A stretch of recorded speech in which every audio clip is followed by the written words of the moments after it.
Okay, family, happy Monday or whatever day that you are dropping into this episode. I want to welcome you to the Whole You podcast, where culture meets wellness. If you don't know, my name is Dr. K, and I am so excited that you are with me on today. So excited. Listen, we have another guest with us on today. Now, you always know that we do a culture code, so I'm actually going to have her participate in us talking about this culture code before we dig into details about who she is. But because she is sitting here, I want you guys to know who this beautiful woman is that is sitting next to me. And so I'm going to have her introduce herself very quickly. We're going to jump into this culture code, and then we're going to get a whole bunch of gems, I believe, from who is sitting next to me on today. So welcome. I'm so excited to have you. Can you tell the people who you are? Give them your name and anything that you want to say to start us off. Well, hi everyone. I am Jasmine Badd. I'm 36 years old. I opened my first salon when I was 21, and I'm a serial entrepreneur and influencer. I am a serial entrepreneur. Okay. All right. And you know why that is so perfect is because our culture code, boom, is actually talking about a serial entrepreneur. So we have a culture code where first of all, the whole podcast is about emotional health because I'm a therapist, but we like to talk about things that are going on in culture, but look at them from an emotional or mental health perspective. So I want to talk about Rihanna, talking about a serial entrepreneur, because Rihanna started at 16 years old and she built herself up to be a billionaire mogul with multiple streams of income. So I wanted to highlight a couple of things about her story. First of all, she's been grinding for years, and this is before anyone knew who she was.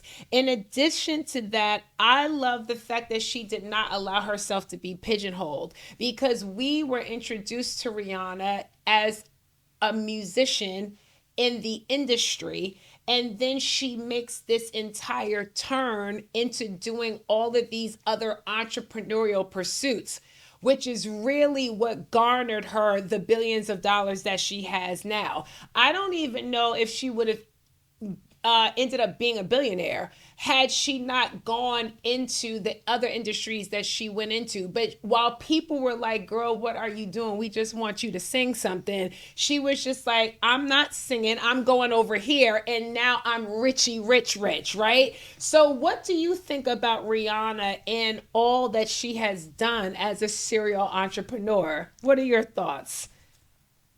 As a Rihanna fan, Ah, I love her music, but I love her makeup. wow. So I was happy that she pivoted and did what she felt was best for her. Absolutely. Because I believe as entrepreneurs, when we first start out, we do what we have to do till we can do what we want to do.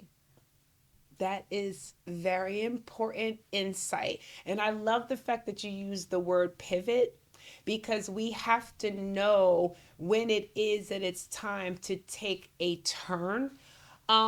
Especially up against voices that are telling you that you need to just continue to coast where you are. And I think the other thing that's powerful about Rihanna's story, and you might have experienced this yourself, is what happens when things are going well.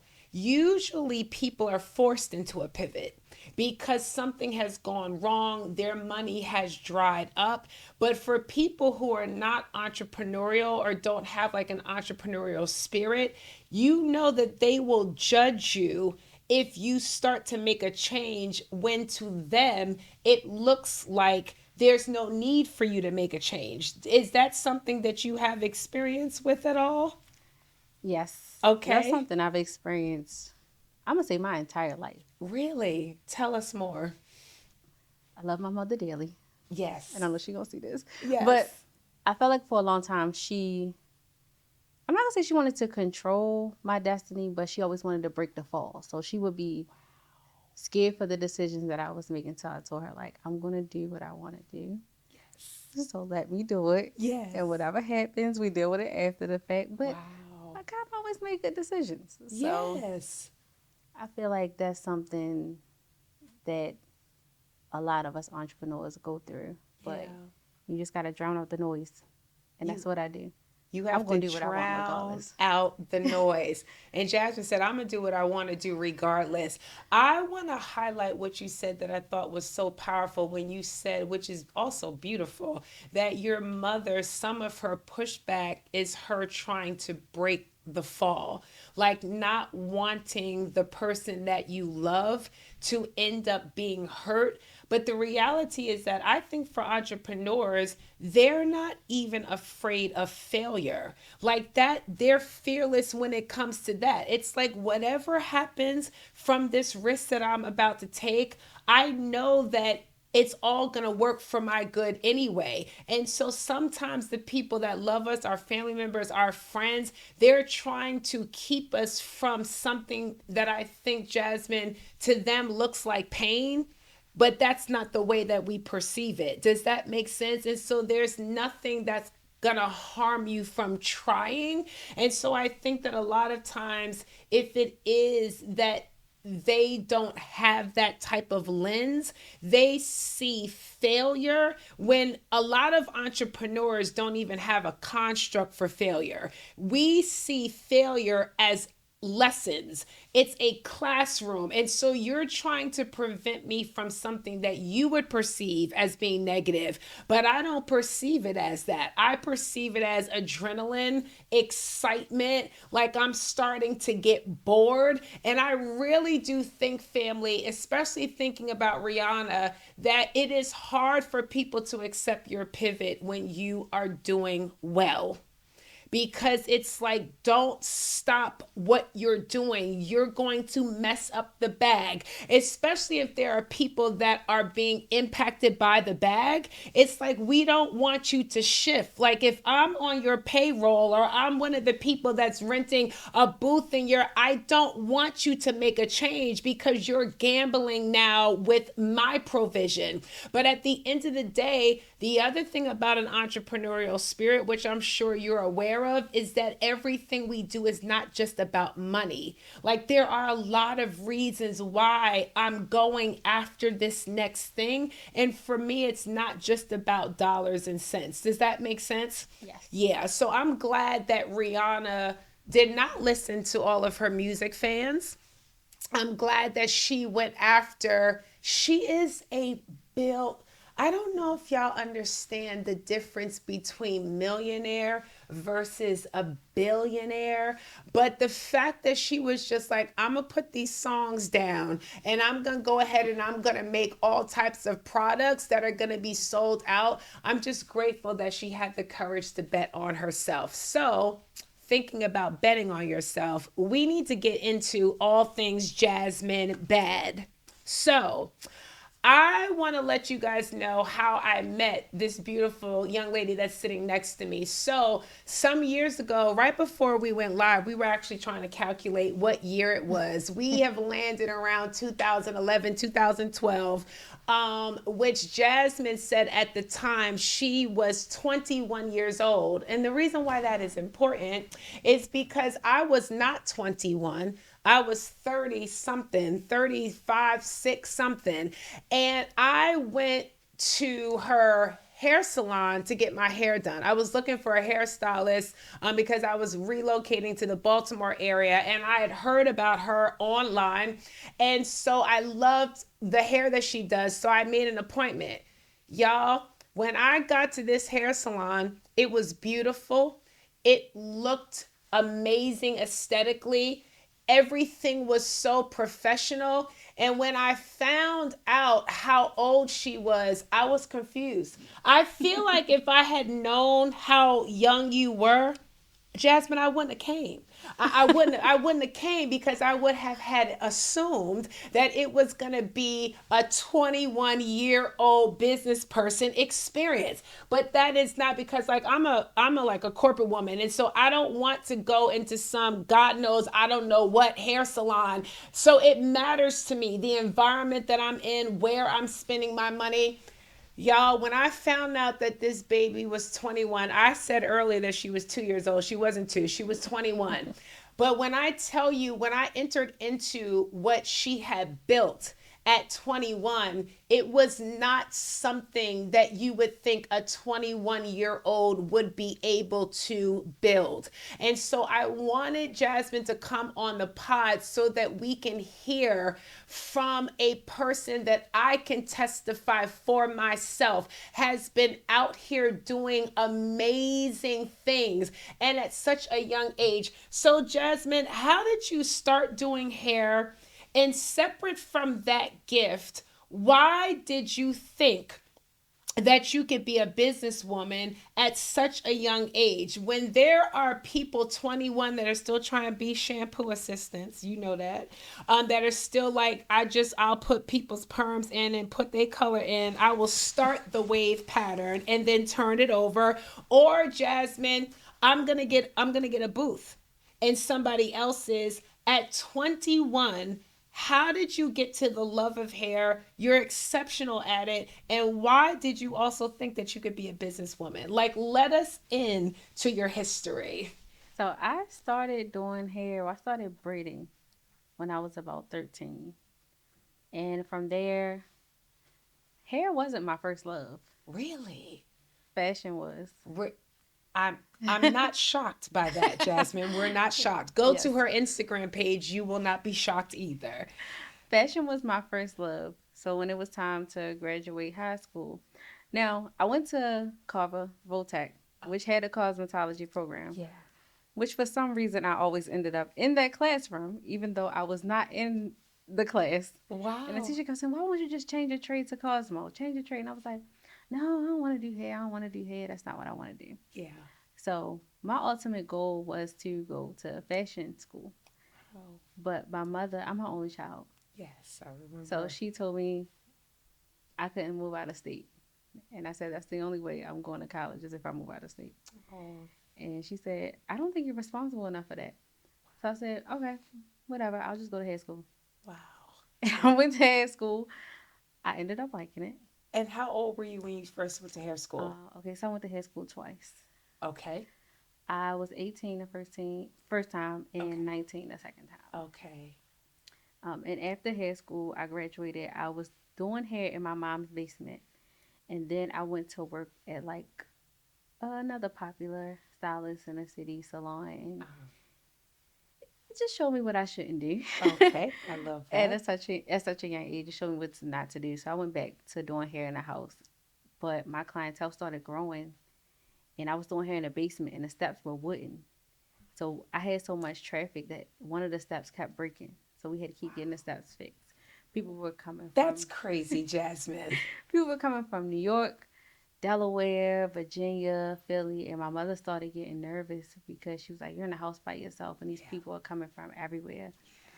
She was like, "We got to get a building," Wow. and I was like, "Now?"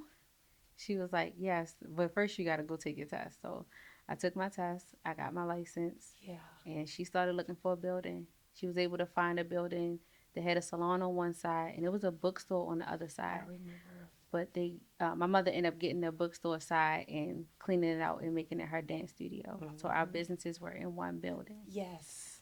And because my mother was like, nobody's gonna rent to you. You're so young. So I'll just put the building in my name.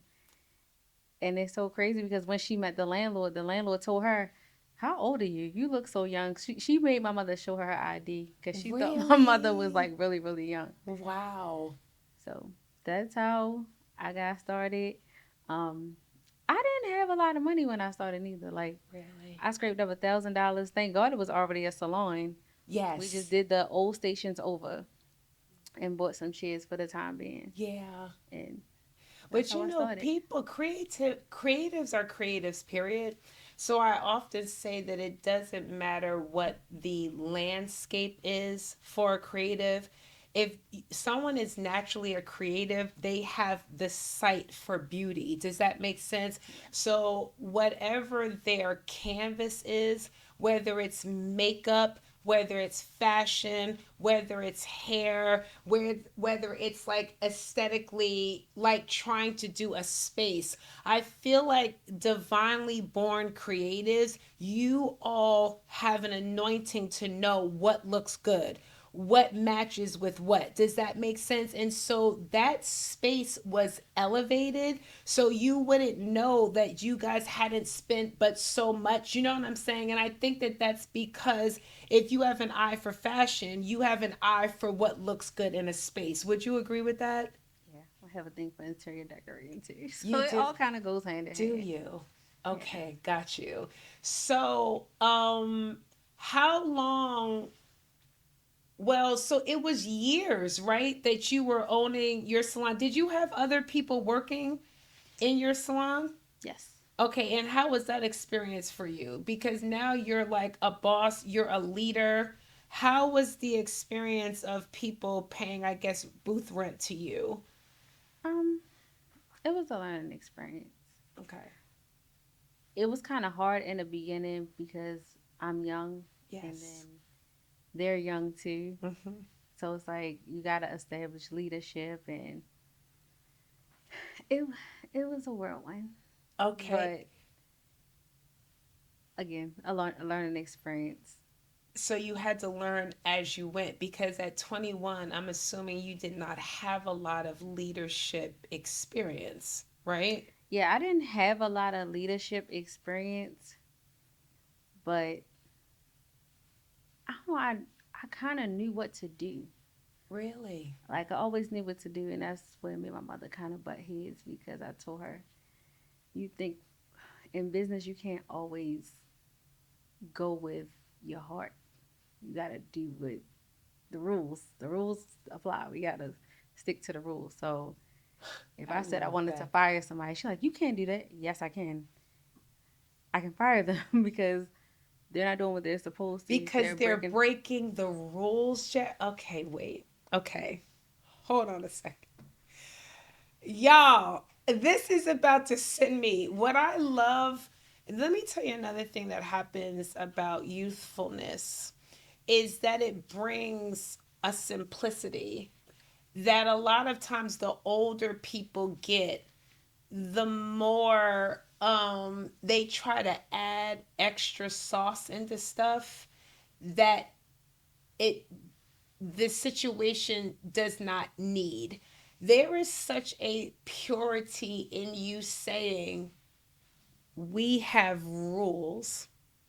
Jackson said, we have rules, and this person broke the rules. So I fired them. And I want to say to every leader that is watching this, if you're leading something and you have rules, because see, I'm about to adopt, I'm about to start calling them rules. I don't, because this is where we done messed up. We call them policies because see, we're fancy and we're too old.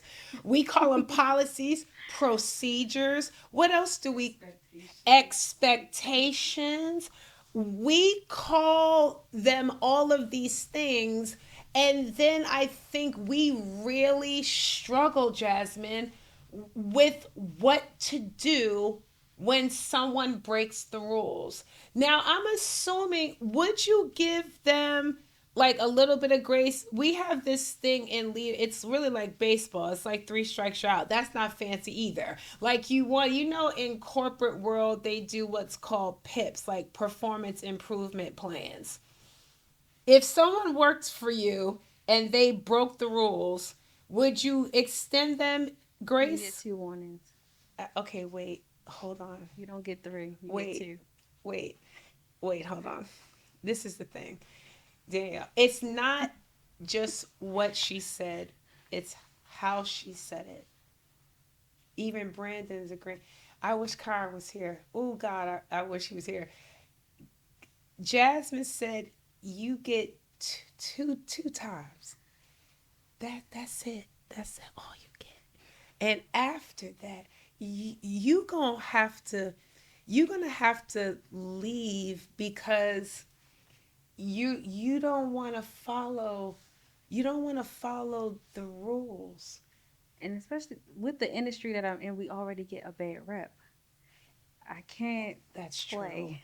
That's true. You know, Jasmine, I really appreciate you saying that because I have had stylists that I've known over the years talk about once a client's perspective has shifted, they often say in that industry, once you've lost them, their respect or their whatever, you're not going to get them back.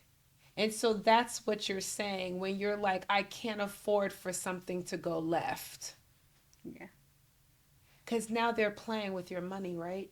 Yeah, they're playing with the money, they're playing with the business reputation, Your name. and I'm still kind of young, but even though I'm 36, I don't look it. You So don't. I still have to be professional because a lot of people think I'm 25.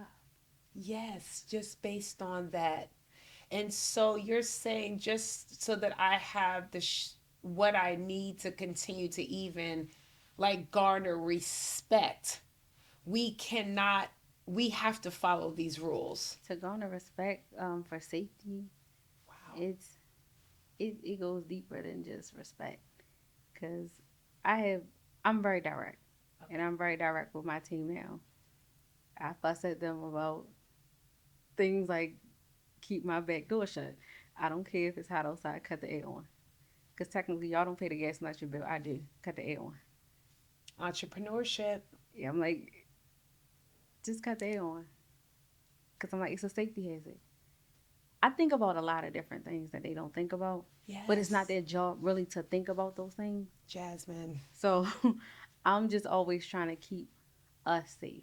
Wow. And I'm like, if I say keep this door locked, keep this door locked. Yeah. If I say shut this door, shut this door. Yeah. The last thing we need is somebody to see that you like to keep the back door open. Yes, absolutely. So, no. I didn't even think about that. The safety things that are on your mind. The other thing I was thinking about is that your industry is still dealing with serious products.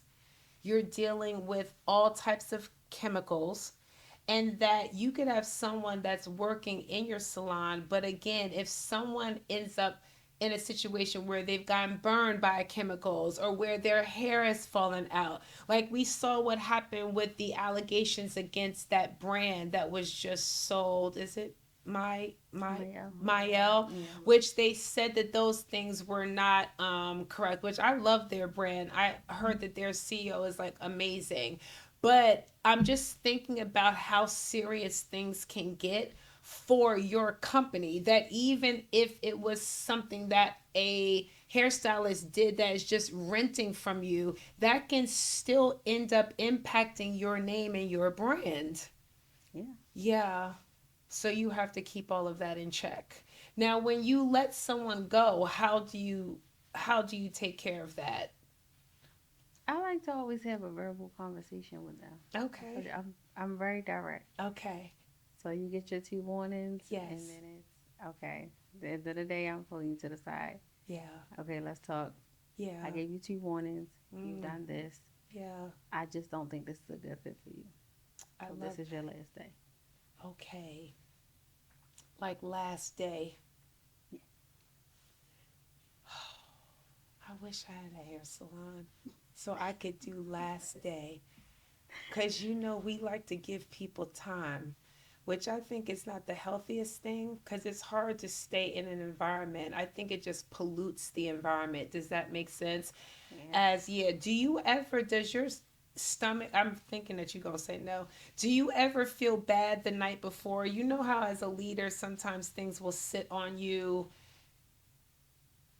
Mm, Jess. I don't Uh, I don't feel bad because when me and my mother were business partners and I was okay. listening to her and you can't fire her. I'm like, yes, I can fire her. She's not following the rules. I can fire her. You can't just fire her. Let's just say, long story short, me and the girl ended up fighting. So the police came and then they're talking, they're asking what happened. Yes. And of course, my mother telling. So they're like, why didn't you fire her? I was like, I wanted to fire her. My mother wouldn't let me. Wow. And they told my mother, they're like, you're wrong. Right. So the situation escalated. Baltimore, mind you. Shout Yeah. out to Baltimore. I'm from New York, though, so we're just as rah rah. The situation escalated because you guys were past the time period of grace that y'all had to be existing in the same space. Yeah, because I was giving her grace and I was talking to her again, like I'm direct Yeah. about what she's doing wrong. And the last thing she said to me, I said, you know, why don't you have your uniform on? And she was like, you don't have your uniform on either. And I was like, this is my salon. Yeah. And I don't have to explain why I don't have on a black shirt today. Yeah. Even though my shirt's not clean. But I don't have to explain that Yeah. to you. Yeah. You're supposed to have on a black shirt. Yeah. So it was like she started feeling like it was hers. Yes. So Yes. I was like, yeah. I said, Ma, it's time for her to go. No, you can't just let her go and this, that, and the third. And yeah, so it turned out that way. So ever since that day, she learned to just let me make my own decisions. Absolutely. And then we eventually, I secretly left. I secretly left and got my own building. Did you? But you had to do that secretly. Yeah, I had to do it secretly. I consulted with God. He told me I could do it. Okay. As long as he said I could do it, I wasn't wrong. God is definitely a little higher in power than your mom. Yeah, and so I ended up getting my own. I think it's time for us to separate. Oh. So how did she finally find out? My now landlord he didn't believe that I had a salon because I was so young. Mm-hmm. So he wanted to see it. Really? So he came to the salon and she happened to be there. She was like, who is that? Yeah. And I was like, I'll tell you later. Yeah. So he seen it. He was like, okay. And then after that, he said it was between me and another woman. But he ended up choosing me. Okay. And then I told her, like, well, I have my own salon. I'm moving. And what did she say? She's like, okay. But she was mad at first. Really? Yeah. And then she came to my salon. And when she seen it, she said she had to ask God for forgiveness because it was everything I wanted. Wow. It wasn't just what she wanted. It was all of what I wanted. Look at that. So that was probably a shift in your relationship with her, kind of seeing you starting to walk out things, you know what I'm saying, for yourself. And I actually feel like it made our mother-daughter relationship better because it was hard being partners. Wow. Because if I was direct with her, she would take it as I was disrespectful. And I was like, I'm not your daughter right now. I'm your business partner. So it was hard to do that. Yeah, so that's interesting that it can be difficult, I'm sure, to be in business with family because you have like those roles that are shifting like simultaneously. And so I could see how then it kind of probably brought like a relief to your mother-daughter relationship because then you guys didn't have to have that dynamic. Wow. So what did she end up doing with the building that you were in? She still had it for a little while longer. I told her it was time for her to leave anyway because that was probably one of the worst landlords in the world. Really? Yeah, she wasn't a good landlord, Aww. the lady that owned that building. I was like, Ma, we just need to leave. Like, even if we got to get our own buildings, it's time to leave. Yeah. But I know she didn't like change. Wow. And I was open to change. So yeah. It took for me to go first. And then she eventually left. I love that. So you were able to... you probably gave her courage, you know what I'm saying, as your mom is watching you do all the things that you do. Jasmine, why are you so open to taking risks? Do you know where that comes from? No? Have you ever thought about that? The only thing I think of is genetics, my dad's side. Okay. They say he was a lot like that. Really? I've been doing crazy stuff since I was a kid. I jumped in a pool when I was 2. Didn't know how to swim. Just ran and jumped. Wow. In a pool. Didn't know I was drowning. Out of here. So there's been a fearlessness that you think has just been implanted in your DNA. Wow. I don't like anything boring. I could see that in you. Okay, you don't like... She's being very calm on this pod, but you can't trick me, Jasmine. Okay, so I want to shift gears really quickly. I told Jasmine before we started that I wanted her to share, ironically, because of a guest that we've had on the, I don't know whether you would have already seen their episode, but you share a lot on socials. I think socials is actually, I'm sure, been a great tool for you. Socials is how I heard about you. And so I know that a lot of people are impacted positively by everything that you're willing to share on socials, which you do not have to do, but you've been very transparent down through the years, like, and allowing people to follow your story. And so I remember, because I was so impressed by you, that I started following you on Instagram. And I remember you sharing that you were in this really exciting relationship with a young man, and then he ended up passing away.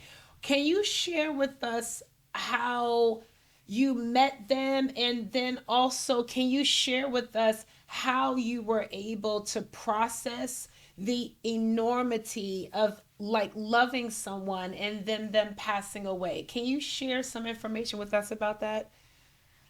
So I met him.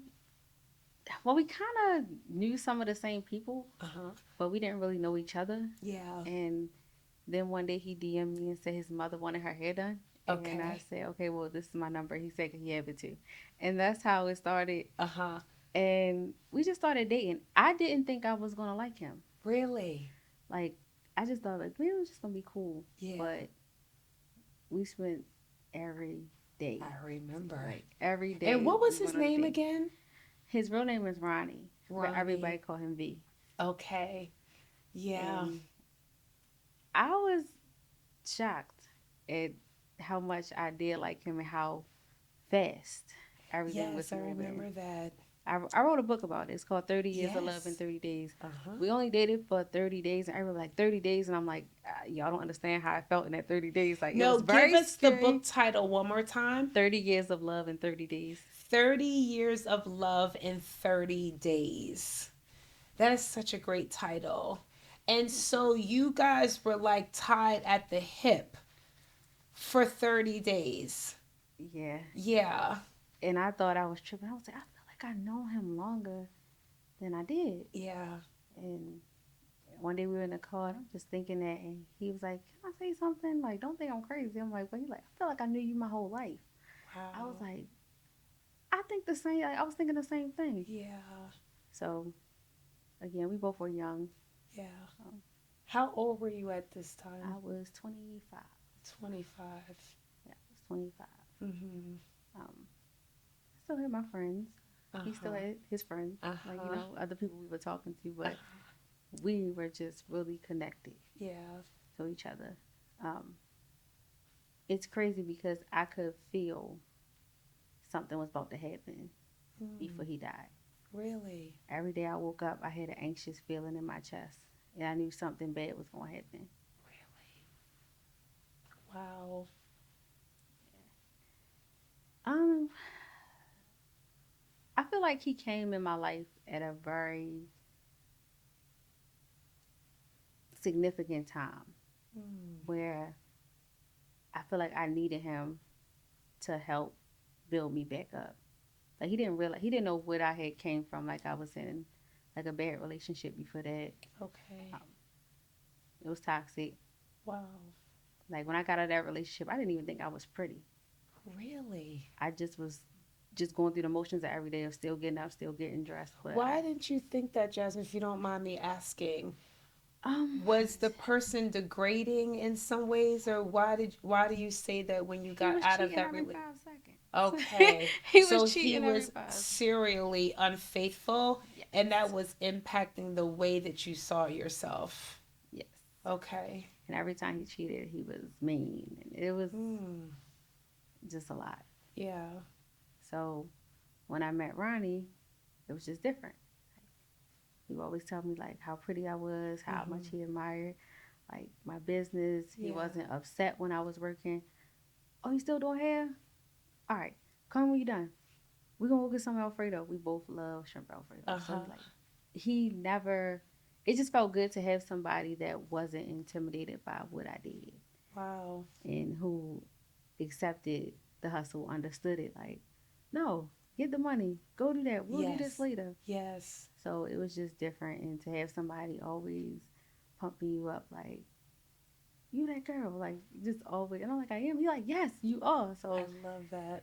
in that time frame, I think that was what his purpose was in my life in that time, To build you back up. to build me back up. That's beautiful. And so one particular day he was just out and something went left. He was somewhere he shouldn't be. Okay. Um, he was kind of at war with a different side of town, and he happened to be on that side of town at a cookout, and Okay. that's when it happened. Okay. And so when you found out about that, how was that? How did you feel? Um, that was. I still remember that day like it was yesterday. I remember calling his mother, and that scream from a mother is different. And we ended up going to the hospital because I found out what hospital he was at, and I told his mother, and we ended up going there, and we were like waiting because So you're the person who notified his mother that something had happened? so somebody notified her, but she didn't know what hospital he was at. Okay, got you. But I can't remember how I knew what hospital he was at, but Wow.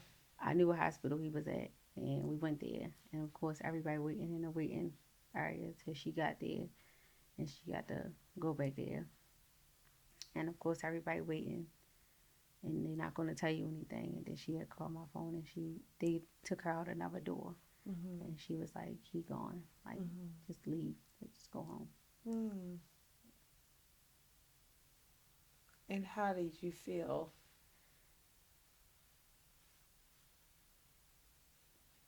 Devastated, Mm-hmm. like sad, because I felt like it was just the beginning. Mm. Um, I felt like it was just the beginning. I felt like I thought we was gonna have more time. Yeah. So how did you work through that grief? Do you remember? Yeah, I just because it got crazy on social media, I just act like it never happened. What do you mean when you say it got crazy on social media? Because of course all the girls came out of the woodworks and all that, Okay. and I wasn't upset. He was Uh-huh. young. I Uh-huh. kept telling him like, "We don't need to be in a relationship. Let's just date. Sure, sure. Like you're young. Sure. You're finding yourself. I'm still finding myself. Like Okay. I know you date other people. I do too. Sure. You know." Sure. And he must. No, I don't. No, I don't. Like you do. It's okay. Uh-huh. Like I accept you for who you are. Yeah. Like I said, I thought we had more time. Yeah. But was all the girls came out for some reason. They all liked each other, but they did not like me. Oh my goodness, Jasmine. So all the other girls rallied with one another. Why did they not bring you into the fold, into the kumbaya fold? I guess they just knew it was different with me. Oh, yeah, I'm sure. So yeah, so it was a mess, and Really? it just got to the point where people would ask me about them, and I would just act like I didn't know what they was talking about, and I would change the subject. Really? I didn't grieve him until the pandemic. I worked through it. Like I act like it never happened. I just kept going. But during the pandemic, when we were in the house, Yeah. and I was in the house by myself, and I didn't have nothing to You do didn't but have just sit. anywhere else to escape. Wow. So not until 2020 did you start processing through. And when did you put the book out? So every year around that time, I could feel when our first date was like coming. Like the date, I could Really? feel it, and it was coming up on that date. And I remember I asked his mom. I said, "Is it okay if I just, post about our dates and stuff?" And she was like, "Yeah, that's fine." She was like, "Matter of fact, post everything. Like It's just post." beautiful that you asked his mother. That's beautiful.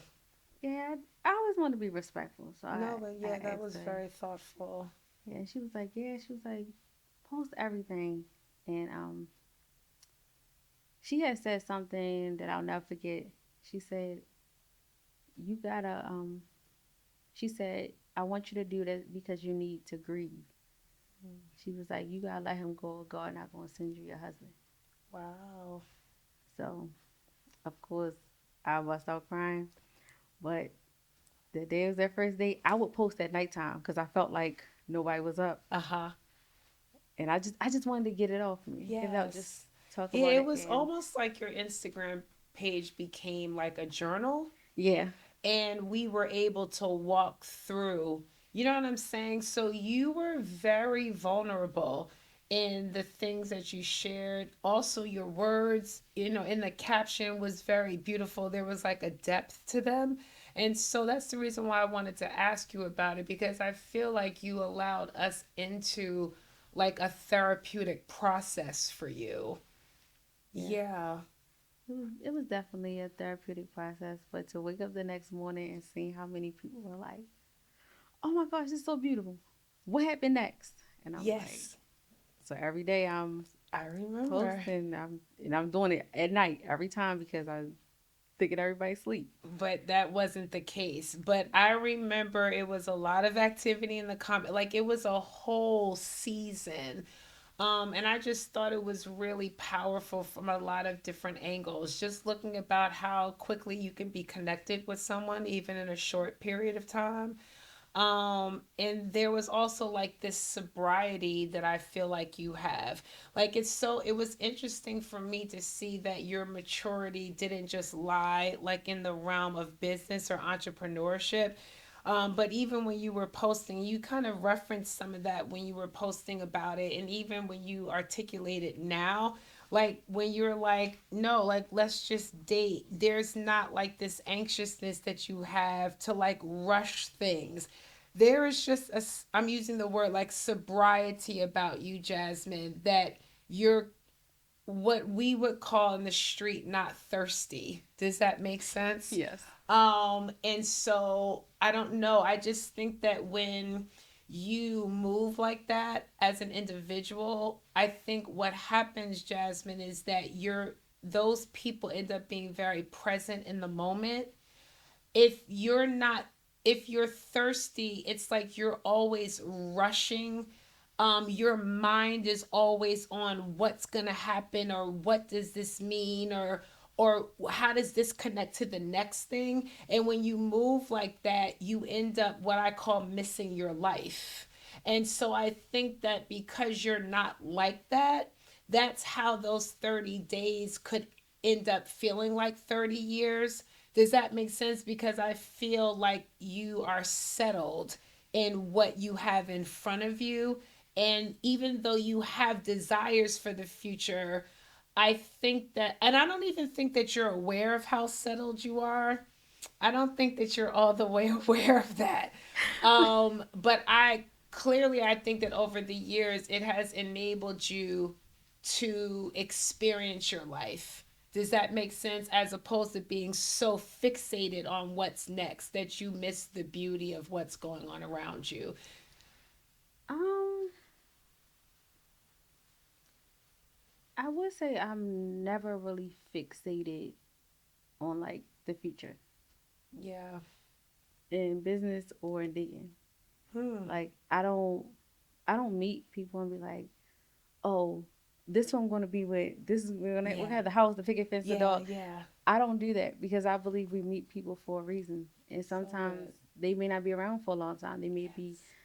around for a season. They may Hmm. have a missing piece of a puzzle, or you may have a missing piece to their puzzle. That's right. Like so, I always like to take my time just to see where people fit That's now, good. in my life, instead of like trying to force That's things. so good. Now, I'm fearless when it comes to business, but love, that is something that scares me, to be completely honest. That is Really? something that scares me. What are you scared about? Um, once once it gets to that we done spent that third day together, Uh huh. I'm like, yeah, I'm not doing this again. Really? Why? What are you trying to prevent from happening? um, see, business I can control. I love it. My Mm-hmm. feelings I can't. Look at that. So it's taking some getting used to with like you can't control love. You can't control how deep or shallow it get, You and you cannot. don't know for you don't know if you're really going to fall for somebody or not. Yeah, the other thing, Jazz, is that you can't control the actions of other people. That too. And so it doesn't matter how far the relationship gets, even when if you marry the person, you still have this outside entity that at any moment can make a series of decisions that you have nothing to do with, but now can deeply impact you. You understand what I'm saying? At Yeah. any moment, because you have surrendered to allowing yourself to love that person. So romantic relationships are a major, major risk. Yeah, and control is not something that you will have if you open up your heart to somebody. Yowzer. But you're going to have to do that in order to get married. Do you want to get married? I do. You I do? do want to get married. Okay. And also I feel like, so my thing is finding the balance. So Okay. that's what I've been working on over the Uh-huh. years of, because I believe in relationships we still have to have our own individual lives. Absolutely. Absolutely. And I think a lot of us, especially women, are devastated after relationships because they forgot who they were. They 1000%. just focus on who they are in a relationship and not Mm-hmm. who they are outside of the relationship. Absolutely. So yeah, even though I feel like you're never really gonna get caught up in that trick bag, but women, I know, but women do that all the time. They really, really do. They get lost and they almost make their identity about being with this person. Does that make sense? Being their girlfriend or being their wife. And that is, you cannot, that's putting all your eggs in one bat. Like this should be something that is adding to you, not something that is completing you. Does that make sense? I don't Yeah. feel like we should be looking for our completion to exist in any other person at all whatsoever. So I definitely agree with you about that. One other thing that I did want to talk about, you talking about taking risks are like in Baltimore, that is where you're from. Like that is where your family is, your friends are, your business. And then all of a sudden I look up and you are shutting everything down and moving to Texas. I was shocked. Where did that come from? Like you shut everything down and you were like deuces. Where did that come from, Jasmine?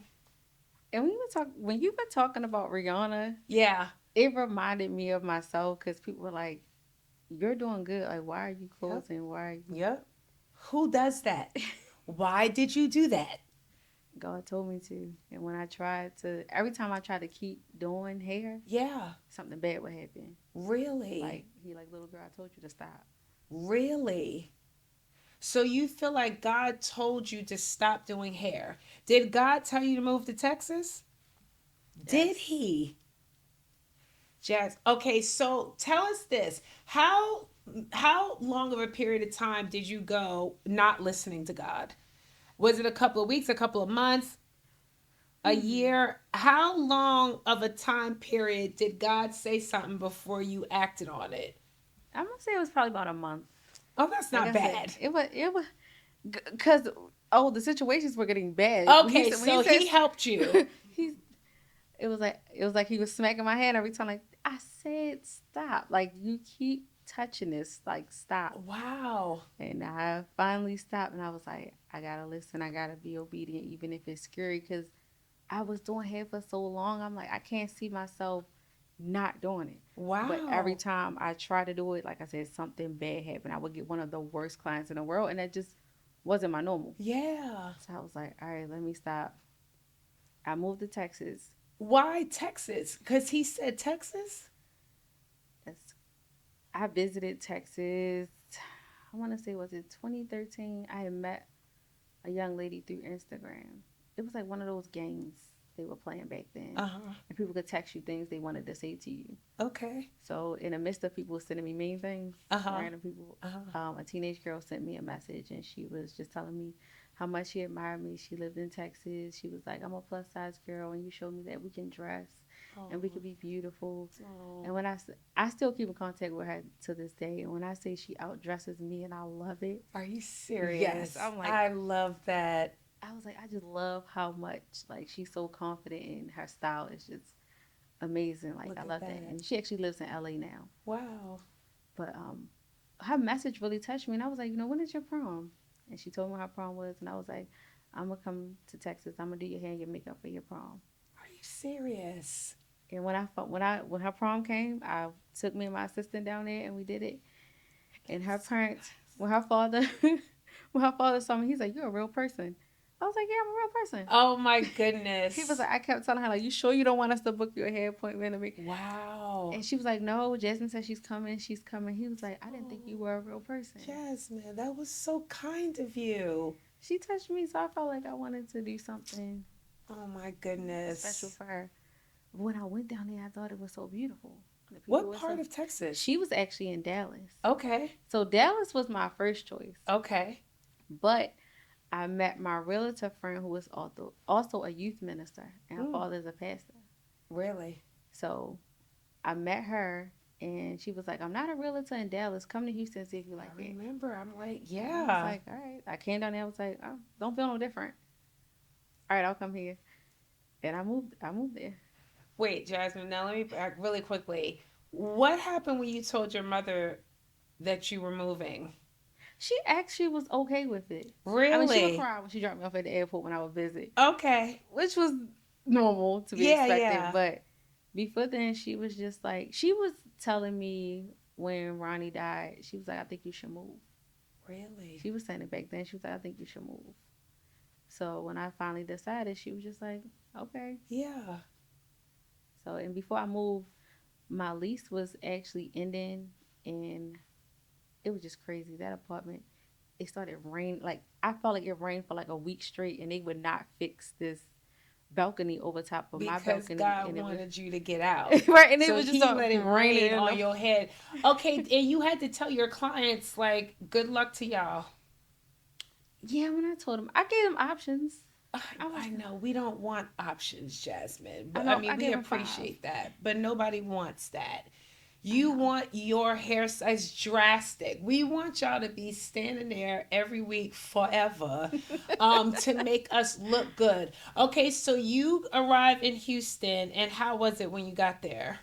um, it just felt like I was on a vacation. Okay. Like every day I woke up, it was like I really live in another state. Uh huh. Like it just felt good. Yeah. It got hard. It Okay. definitely got hard, but Okay. all in all, it felt good. That's And how long were you living in Houston? from 2021 till last year. I moved November 2nd of last Of year. last year. So you were there for like about 3 years. Yes.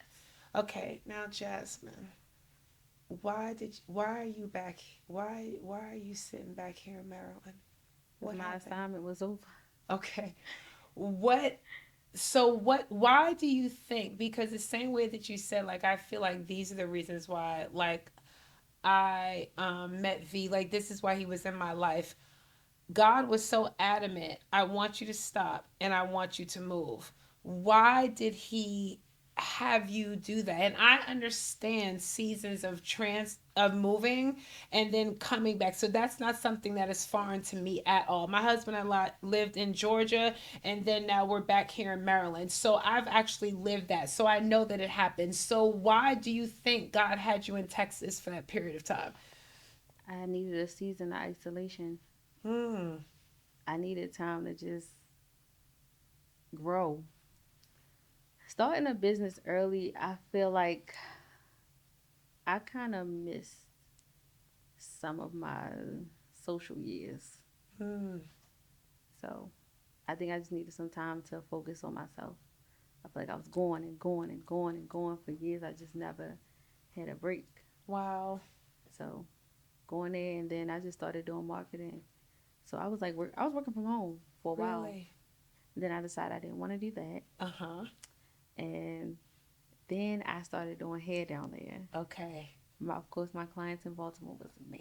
I'm sure. They're like, "What are you doing?" I'm like, Yeah. "I'm sorry, y'all." Yeah. And then I didn't like doing hair down there. Okay. I got a part-time job at Sephora. Okay. But while I was at Sephora, I met so many different people. Mm-hmm. Um, I told you I love Fenty. Yes. Me and the Fenty brand reps were like, I was one of their favorites. So, Really? yes, I got all the Fenty products to Uh-huh. try out, to do Uh-huh. reviews on. Uh-huh. And I feel like I really pushed my influencer career. And like some of the younger girls and guys that I met working at Sephora that work with me, like some of them like, oh, I want to do hair. And I'm like, go to hair school. So a couple of them actually did start going to hair school. They started Wow, doing look hair, at that. getting their license. And even one of the lead, she was like one of the managers. I believe I needed to meet her. Because she was like, Jasmine, why are you here? And I just told her, I was like, I needed a break. Because she Yeah. was like, you left a whole business just to Yeah. come to Texas. And I was like, I know, Monica, but I needed a break. I I was love like, that.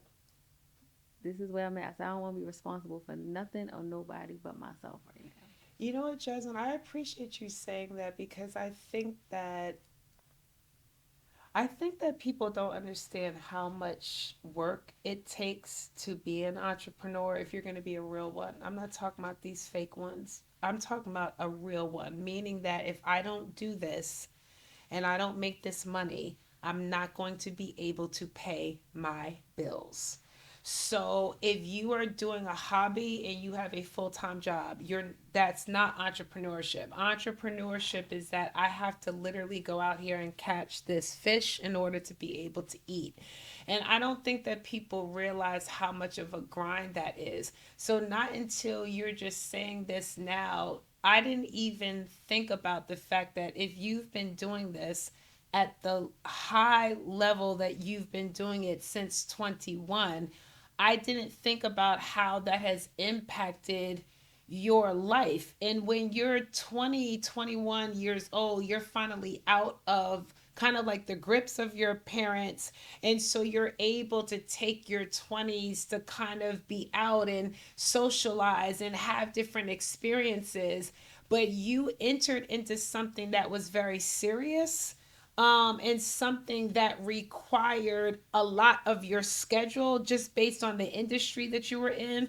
And not until you just shared that, I didn't even consider the toll that that might have taken on you. Does that make sense? And I'm thinking about other people that are entrepreneurs that started younger, even started later, and how much work we have to do.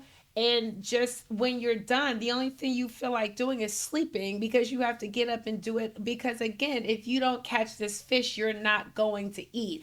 And so I appreciate you highlighting that because I think that people don't think about that, and why you were just like, I just want a second to not have the weight of responsibility. I have not thought about that. So I'm glad that you took that time. And maybe God knew that you know what I'm saying, that you needed. Yeah, he knew. He was just like, she's been grinding long enough. So he gave you a woosah. And so then how did you know that it was time to close that season and come back? Um, when I got the job at Sephora, I was like, I know I'm here to learn something, but I don't know what I'm here to learn yet. Yeah.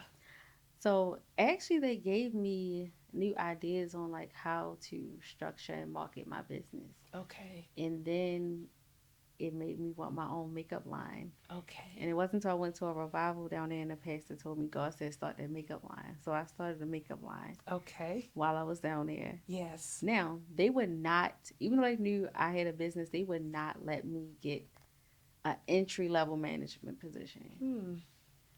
So I always say this prayer. I'm like, God, if it's for me, let me get it. If it's not, don't let me get it. Absolutely. I went for it twice. Uh-huh. And now, mind you, everybody that they had me basically trained to see if I was good at the position Yeah. were the best in the store, but they would not give it to me. Really? And I was like, all right, Even though you were excellent. yeah, I said, you know what?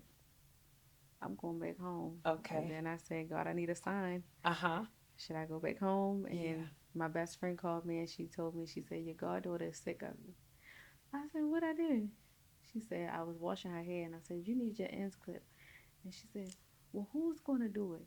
Because Jay's not here. Yeah. Matter of fact, how long has she been gone? She need to come home. Really? And I was like, that's my sign. Okay. And I started the process to come back home. Yeah. And so how long have you been back now? November 2nd will make a year. Okay, so literally next month it's going to be a year. How has it been this past year? Easy. Really? That is scary. Really? It's been I gave It's myself amazing how we're scared of ease. But go ahead, you gave yourself. I gave myself realistic time frames. Like, Okay. okay, when I come back, it's probably gonna take me like a year to like fully rebuild. No, that's not what happened. But it was I was in some sticky situations before I got back. Okay. I left my building to with my mother. Okay. She don't care me for telling y'all this, but she owed my landlord a lot of money. Okay. On top of that, I exhausted my savings being in Houston. The money was Really? not the same at all. Really? So I used everything I had left just to move. I broke my lease. Wow. Um, when I came back, my car, the engine fan went up. I took it to a shop and asked them like, my car is supposed to get shipped at the end of the week. Yeah. Can I at least drive it up on, the little truck? And he was Yeah. like, oh yeah, you can drive it. You just can't drive it fast. I was like, okay. The day before it was time to ship my car, the battery went dead. Really? Had to go get another battery. And I was like, I will leave this car here Uh-huh. and I will come back. Right. But I'm out of But here. I'm getting out of here. But I ended up Uh-huh. getting a battery. When I came back, my account was negative $500. Really? And I know you had money, Jasmine, because you have been out. Like, listen to me. I'm not that good at math, but I'm okay with math. Negative $500. On top of my mother owing my landlord 9,000. Oh, So okay. I was Mm, I was in a real hole. yeah. When I came home, I prayed. I said, God, this yours. Like, Mm, I can't do this by myself. Like, yeah. I'm gonna let you do your thing. Yeah. This your business. You want me back? Do your Yeah. thing. Make it happen. Yeah. I had 2 videos. I'm sorry, it was 3. 3 videos go viral on TikTok. Huh. I was talking about weaves. Uh-huh. I got booked for so many weaves in a time where it was supposed to have been a slow season. I came back in November. I Yeah. didn't have a slow season November, December, January. I didn't have a slow season until July, which is usual for summer. Yes. And And then you know, after July, it picked Jasmine, right back weaves up. that those are different, you know what I'm saying, price point than I don't have to tell you that. So it's like do the math. Yeah, From a viral post on TikTok. I What did. were you talking about? That the same I was talking about how weaves should last. I said, y'all weaves don't last no more. Like they supposed to last at least 3 months. You're supposed to get a maintenance break. And everybody was like, "Oh my God, these are the type of stylists I'm talking about. Like, where have y'all been?" And they just started booking. And on top of that, I was in a TikTok creator program, so I was making money off the video too for it going viral. a TikTok creators program. Yeah, they're not paying like that no more. But Really? yeah, though that December and January, they gave me, they made. So you got out of the negative. That's what you're saying? I Your got out of the account made negative. it out of the negative. And were you able to pay the landlord? Yes. That's what you're saying? As of Okay. today, I only owe my landlord $570. I love that for you because you worked something out because I still have bills to pay. Yeah, because it seemed like nobody could figure out the math. But I Huh. was like, let me break this down. How much I can add extra to the rent for the next 12 months? All of those nuances. And Yes, and I was steady like, can we wins do the that? race. And he was like, yeah, we can do that. I love And we did that. it. Exactly. And so now you're all right. So you don't Yes. need me to loan you $25. No. You're okay? No, I'm good. You're good. Okay, listen, we're closing. What do you see for yourself for the future? Like you do a lot of different things, not just hair. Like you love fashion. What do you see for yourself in the future? Um, for myself in the future, I feel like I see more women's events. for me. Really?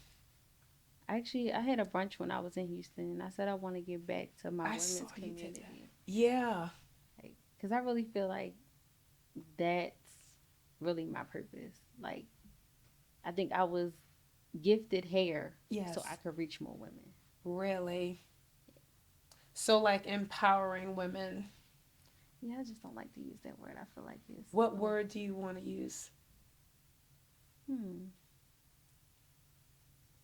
I don't know. But I know I like helping women find their confidence and their self worth again. Yes. So that's something that God is stirring in you, and you're about to conceptualize all of that. Yes. Yes? Okay. Yeah, I think, I don't know where this is taking me, but I feel like lately, since I've been being more vulnerable on social media and talking more about Mm-hmm. if it's just love or just Mm-hmm. things that us women Mm-hmm. go through, I have been going viral on Instagram, which has never happened. Really? Yeah, and I've been getting different opportunities. Yeah. I was on another podcast Uh-huh. before yours. I went to Florida. Uh-huh. Um, then I came to your podcast, and then Uh-huh. I'm actually on a panel in November. Really? So So God wants you to use your voice more, which yes, is different for you. yeah. I That's know. right. I know these things. I know. You did a great job. And I will talk offline, but I'm excited about all of the things that are coming in your future. What I know about you is that you're going to follow the leadings, or what we call like the promptings of God, as He directs your steps. You've already seen what happens when you don't listen, how He'll rain down on you anyway. Yes. But I'm excited, and I want you to be open to like the beauty of being a multi hyphenate, that it doesn't have to be one thing or the other thing, but it can like be both, and that you ebb and flow out of seasons. But I think that for you, seasons are not going to be constructs of time. I think it's going to be constructs of what you're touching at that time. Does that make sense? So you like at one season you'll be doing this in season, meaning on this particular day. And that doesn't mean that you can't turn around and do something completely different the next day. It doesn't mean that you can't be on a flight one week and doing something where you speak three times, and then coming back around and doing something that has to do with interior design. So I'm excited about how varied your future is going to be if you just stay open to it being a lot of things, and knowing that God will give you the grace to handle a lot of balls being in the air at the same time. Does that make sense? That makes a lot of sense because that's my life. I feel Okay. like I do a lot of things, Yeah. but I never want to stop any of them. You don't And I, have to. You do not have to. Okay? yeah, I was like, I'm not niching down. I am the niche. Well, that's our episode title. I am the niche. Um, I Confidence is contagious. And what I love about yours is that you're not overly fixated on it. Like you know who you are, but there are certain aspects, and it's very pure, of you that is not aware of who you are in full measure. But just your existence alone, Jasmine, is going to give women permission. And so it's not just going to be what you say when you show up, but you know how like there people have shadows, and so like there's a shadow of a person. A person can be standing somewhere, but they also have a shadow. Without getting into like a whole bunch of Bible details, even when people are in like the shadow of your presence, there's going to be something about that encounter that's going to make them believe that they can too. And so just follow wherever God tells you to show up. There's a woman that doesn't not just need to stand next to you, but even if she can just get close to your shadow, that will get the job done. Okay? All right. Listen, we got to have more people on the pod, which we're going to do so much more of, you all, because I think that there's so much wrapped into us being able to hear people's stories. Jasmine, as we close, if there was anything that you would say to someone who's young, I'm knocking on 50. And so, like, I view people in their 20s as being young, which used to get on my nerves when I was in my 20s. But I'm fortunately, I've turned into that person. But wisdom, you know what I'm saying, will help you to see things in a different way. But if there's someone that's watching and they're in their 20s and they have dreams and they have visions, and maybe those dreams feel large to people around them, but in their heart, they feel like it's attainable. And they might feel nervous, like maybe I need to wait till like a later time or until I know more or I have more. Can you encourage that person to say no? If this is on your heart to do, do it. What would you say to that person? If it makes you nervous, do it. Wow. I'm only I only want to do things that give me that little butterfly feeling because it's like, okay, I'm doing something out of my comfort zone. So good. I'm not doing something that's I feel is kind of small. No, this is big, and we need to reach for the things that we really want. Cause I rather say I tried than to say I didn't do it at all. Wow. And we don't fail. We Wow. learn. Yes. We don't fail. And I've done things twice, sometimes three times, and the second and third time you get a lot better than the first. Absolutely. So don't be afraid to make mistakes. You're gonna make a mistake. Yeah. You're gonna mess something up. Yeah. That's okay. That's life. Absolutely. Just you're gonna go broke. You're gonna have it all. You might be at negative 500, Right. but then you will come back from, look at that. And live comfortably. And you're living comfortable? Yes. Yes, I am. Wow. I love that. That's so encouraging today. Listen, family, just like Jasmine said, and we're going to end with this, which is so powerful. Like, you're going to win. Like, like, what at the end of the day, you're going to win. Even if you get to the win by what someone else would call a failure, you're going to get to your win. And you might have seasons of ebbs and flows. But I love, just like Jasmine has done, I think that if you follow the leading of God, we're believers over here at the Whole You Pod. I believe that with God, you most certainly are going to win. And that there literally is no failure in him. And so, if you are watching this episode, and while Jasmine and I have been talking, your dream has been moving in your mind. Like, literally, while you've been watching this episode, what's been coming up in your mind and in your heart is that dream that you have always had in you. I want this to be confirmation for you, the same way that Jasmine's goddaughter was confirmation for her, that this is God's way of saying, do it. Like, don't be afraid. Whatever it is that God has placed in your heart that you think is your idea is actually not even your idea. 9 times out of 10, it's what we call a God idea. So I want to encourage you today to follow your dreams and believe, like Jasmine said, the greater it is. And I was just thinking about this when I was walking this morning, because it can be really scary when you start having dreams and ideas that seem ridiculous. Does that make sense? We shrink down because it's just like, why am I even thinking on this scale? Like, this is too large of a scale.